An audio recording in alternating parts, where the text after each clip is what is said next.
안녕하세요. 카메라가 이렇게 있으니까 제가 갑자기 긴장이 엄청 되는데요. 오늘 일단 바쁘신 일정에도 참석해주신 여러분들께 다시 한번 감사 인사드리겠습니다. 저는 방금 소개받은 세종광역 정신건강복지센터의 자살예방 팀장 이우정이라고 합니다. 만나뵙게 돼서 반갑습니다. 오늘 이 시간에는 자살보도의 영향과 언론인의 역할에 대해 이야기를 나누고자 합니다. 사실 자살보도는 단순한 뉴스가 아닙니다. 보도 방식에 따라 자살률이 증가할 수도 예방할 수도 있는 굉장한 중요한 문제이기도 한데요. 금이 진행된 특강과 함께 책임 있는 보도의 방향성을 함께 고민하는 시간이 되었으면 좋겠습니다. 저희 시작에 앞서서 목차에 대해서 좀 먼저 말씀드리면 저희가 목차는 총 3가지로 좀 정리를 해보았는데요. 처음엔 추진 배경, 그리고 25년 세종특별자치시 자살예방 시행 계획에 대해 안내드리고 그 다음에 제언으로 마무리하고자 합니다. 첫 번째 추진 배경입니다. 이 나눠드린 자료 2페이지에도 같이 나와 있어서 참고해주시면 감사하겠습니다. 자살사건 보도 대응 체계 구축 사업은 자살예방 및 생명존중 문화 조성을 위한 법률과 제5차 자살예방 기본 계획에 근거하여 이루어지고 있습니다. 연구에 따르면 유명인 자살을 보도한 후에 일반인의 자살 가능성이 평균 14.3배가 증가한다고 합니다. 베르테르 효과라고 아마 들어들 보셨을 것 같은데요. 특정 인물의 자살이 보도된 이후에 유사한 사례가 연이어 발생하는 현상을 말합니다. 반면에 자살을 극복한 사례를 보도를 하면 자살 예방 효과가 나타나는 파파게노 효과도 있는데요. 즉 보도 방식에 따라서 자살률이 증가할 수도 감소할 수도 있다는 것입니다. 세종시의 경우 2023년 한 해에 그 자살 보도가 전년 대비 202% 증가를 하였습니다. 물론 여러 가지 좀 정치적 이슈도 있어서 아마 급증한 것으로 보고 있는데요. 이에 반해서 정정 요청이 반영된 사례는 단 한 건도 없습니다. 즉 잘못된 자살 보도가 있어도 수정되지 않는 게 대부분이라는 의미입니다. 따라서 저희 세종광역 정신건강복지센터에서는 지역 내 언론 매체 및 기자분들과 협조 체계를 통해 자살 예방 보도 준칙을 홍보하고 관내 자살 언론 보도의 부정적 영향을 최소화하고자 지속적으로 노력하고자 합니다. 네, 다음으로는 25년 자살 예방 시행 계획에 대해 안내드리도록 하겠습니다. 먼저 세종시 자살 통계에 대해 살펴보도록 하겠습니다. 세종시의 경우 전국적으로 자살률의 변동폭이 가장 큰 지역입니다. 이는 17개 시도 중에 가장 적은 인구 규모를 가졌고 모집단이 작으면 개별 사례가 전체 통계에 미치는 영향이 크기 때문에 인구가 적을수록 자살률의 변동성이 커질 가능성이 있습니다. 실제로 지난 10년간의 세종시 자살률 편차를 한번 살펴보았는데요. 전국 0.97, 세종시의 경우 2.65로 2배 이상의 차이를 보였습니다. 결과적으로 인구 규모 차이에 따른 통계적 민감도 차이로 세종시의 자살률은 매년 큰 변동을 보였지만 지난 10년간 전국보다 세종시 자살률은 낮게 나타난 것을 알 수 있습니다. 다음은 성별 자살률입니다. 전국과 세종시 모두 그 남성 자살률이 여성의 자살률보다 높은 것을 알 수 있는데요. 전국 남성 자살률은 매년 여성의 자살률보다 약 2배 정도 전후로 높게 나타나지만 세종시의 경우 2019년과 20년, 23년에 남성과 여성 자살률에 큰 차이를 보이지 않았고 또한 세종시 남성 자살률의 경우 전국 대비 낮은 수치를 보였지만 여성 자살률은 전국과 대비해서 비슷하거나 높게 나타나는 연도도 있었습니다. 23년 전국의 남성과 여성 자살률은 모두 증가하였으나 세종시의 경우 남성 자살률은 전년 대비 32.2%가 감소하였고 여성의 자살률은 41.9%가 증가한 모습을 확인할 수 있었습니다. 그래서 아까 저희 간담회가 시작하기 전에 이제 그 자료에 대해서 말씀을 해주셨는데 자료는 필요하시면 저희가 간담회 끝나고 메일로 또 보내드리도록 하겠습니다. 다음은 연령대별 자살률입니다. 전국의 경우 연령대가 높을수록 자살률이 높았으며 특히 70대와 80세 이상의 자살률이 증가하고 있는 현상을 확인할 수 있었습니다. 세종시 또한 노년층 자살률이 굉장히 높게 나타나고 있는데요. 21년과 22년에는 80세 이상의 높은 자살률을 기록하고 있으나 23년에는 80세 이상의 자살률이 급감하고 70대 자살률이 높아지는 것을 확인할 수 있었습니다. 또한 세종시의 30대와 40대의 자살률은 전국 대비 낮은 수치이나 이외의 연령층에서도 큰 변동폭을 보이거나 비슷한 수준을 보이고 있습니다. 정리를 한번 해보면 세종시의 경우 22년 대비 23년도에 10대의 자살률은 감소했지만 여전히 전국 대비 높은 점과 23년 70대의 자살률이 증가한 점을 주목해야 할 부분이기도 합니다. 네, 지금까지 살펴본 세종시 통계를 근거하여 25년도 집중관리 대상으로는 10대와 중장년층, 초기 노년층 자살 유족으로 설정하였습니다. 다음으로는 제5차 자살 예방 기본 추진 계획 과제와 본센터의 핵심 사업에 대해 안내드리도록 하겠습니다. 정부는 자살예방법에 따라 5년마다 자살예방 기본 계획을 수립하고 현재는 5차 자살예방 기본 계획이 시행되고 있습니다.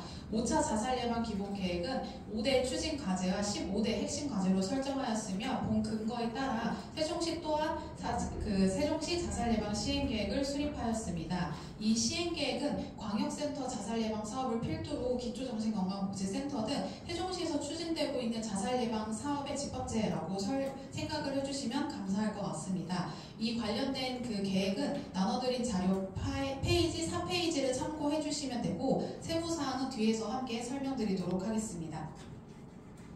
네, 현재 세종시의 경우 25년 시행계획을 기반으로 여러 사업들을 추진하고 있는데요. 그중 오늘 간담회는 추진전략 1면 생명안전 구축에 해당하는 민간협력 및 홍보 활성화 사업의 일환입니다. 앞으로도 자주 소통하며 의견을 나누는 자리를 있기를 바라겠습니다.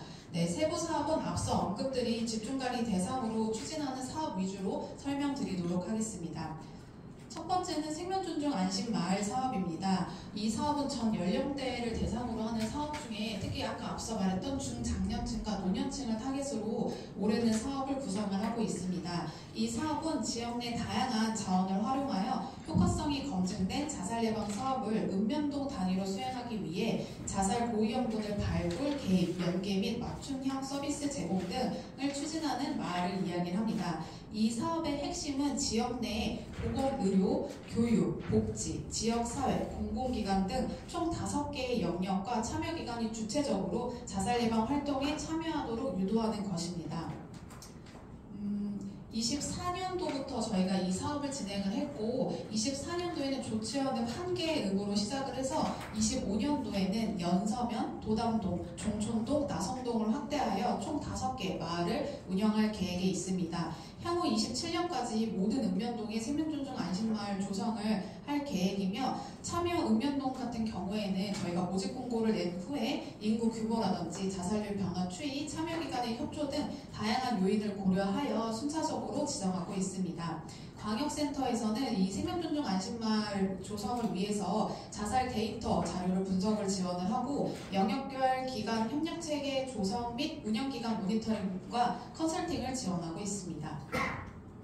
네, 두 번째 사업으로는 생명존중 문화사업 확산입니다. 자살 예방을 위해서는 사회적 인식 개선이 굉장히 필수적인데요. 이를 위해서 센터에서도 생명지킴 및 교육을 활용하여 생명존중 인식 개선 및 자살 예방 공동체 강화에 힘쓰고 있습니다. 실제로 작년 7월부터 자살 예방법 개정으로 학교 및 관공서 등 자살 예방 교육이 법적 의무 교육으로 변경된 건 있습니다. 네, 또한 자살 예방 홍보 및 캠페인을 대대적으로 실시하여 지역사회 내 생명존중 문화 확산을 하고 있는데요. 특히 광역센터에서는 작년부터 자살 예방팀 홈페이지를 오픈하여 세종 시민이면 누구나 자살과 관련된 통계라든지 자살에 대한 정보 등을 제공하고 있으니 많은 관심 부탁드리도록 하겠습니다. 네, 세 번째는 자살 유족 지원 사업입니다. 세종시에서는 22년 7월부터 그 자살유족 원스톱 서비스 다시봄날이 진행이 되고 있는데요. 이 다시봄날은 그 유족에게 심리 상담이라든지 법률 행정 지원, 경제적 지원까지 포괄적인 서비스를 제공하고 있습니다. 이를 위해서 관내 장례식장, 모든 장례식장 및 주민센터에 유족 원스톱 서비스 안내문이나 리플렛을 비치를 하고 자살 유족 발굴을 위한 서비스 홍보 및 인식 개선에 힘쓰고 있습니다. 특히 자살 유족분들이 사회적 고립을 느끼지 않도록 유족 자조 모임과 정서적 지원 프로그램을 확대하고 있습니다. 네 번째는 광역주도형 사후대응 사업입니다. 이 광역주도형 사후대응 사업 같은 경우에는 관내 학교와 조직 등 자살 사망 발생에 따른 위기 개입 체계 마련 및 조직의 신속한 안정을 도모하기 위해 자살 사후대응 전문 인력을 지원하고 체계적인 자살 사후대응 서비스 제공을 위해 노력하고 있습니다. 실제로 22년도부터 교육청과 학생 정신건강센터와 함께 위기대응 체계를 구축하여 청소년 자살 사건이 발생을 하면 즉각적으로 대응을 하고 있고, 작년에는 센터에서 관내 대학교들과 협업하여 사후대응 공동 매뉴얼을 제작하고 배포하였습니다. 올해에도 이제 관공서를 좀 대상으로 그 공동 매뉴얼을 제작할 예정에 있습니다. 마지막으로 지역사회 맞춤형 자살 예방 사업입니다. 세종시는 앞서 설명드린 것처럼 자살률 변동폭이 굉장히 큰 지역이기 때문에 지역 특성에 맞는 맞춤형 사업이 굉장히 필요한 실정입니다. 이를 위해서 센터에서는 세종시 관련되어 있는 자살 예방 통계 자료들을 취합하고 2025년도에는 세종시 자살 통계 연보를 발간할 예정에 있습니다. 또한 세종시 특성에 맞는 자살 연구를 수행하고자 올해는 세종 사회서비스원과 함께 공동 연구를 기획하고 있고, 자살 유족으로 대상으로 하는 심리부검 면담을 통해 사업 근거를 마련하고자 노력하고 있습니다. 앞서 설명드린 사업들이 원활하게 추진을 하려면 언론과의 협력 사항이 매우 중요합니다. 이에 관련되어 제언 사항을 말씀드리고 마무리하도록 하겠습니다. 우리나라는 자살 예방 보도 준칙 4.0이라는 매뉴얼이 있습니다. 이 매뉴얼을 잘 지키면 베르테르 효과를 줄이고 파파게노 효과를 극대화할 수 있습니다. 자료 5페이지를 보시면 4가지 원칙을 확인하실 수 있습니다. 따라서 관련된 2가지 제언을 드리고자 합니다. 첫 번째로 자살 예방 보도 준칙 4.0 매뉴얼을 준수하여 언론 보도에서 생명 존중 문화를 확산하는 데 기여해 주시길 부탁드리도록 하겠습니다. 두 번째로 지속적인 협력체계 구축을 통해 지역사회 내 자살 예방을 위한 공동 대응 체계를 함께 마련해 나갈 것을 부탁드리도록 하겠습니다. 자살 예방은 사실 어떠한 특정 기관이나 개인이 혼자 할 수 있는 일은 아닙니다. 특히 언론의 역할이 무엇보다 중요한 만큼 앞으로도 많은 관심과 협조 부탁드리도록 하겠습니다. 제가 카메라가 있어가지고 또 오늘 말이 굉장히 빨랐는데요. 혹시 이제 관련돼서 좀 질의응답 있으시면은 한 8분 정도 질의응답 받고 잠깐 쉬었다가 바로 특강을 진행하면 될 것 같습니다.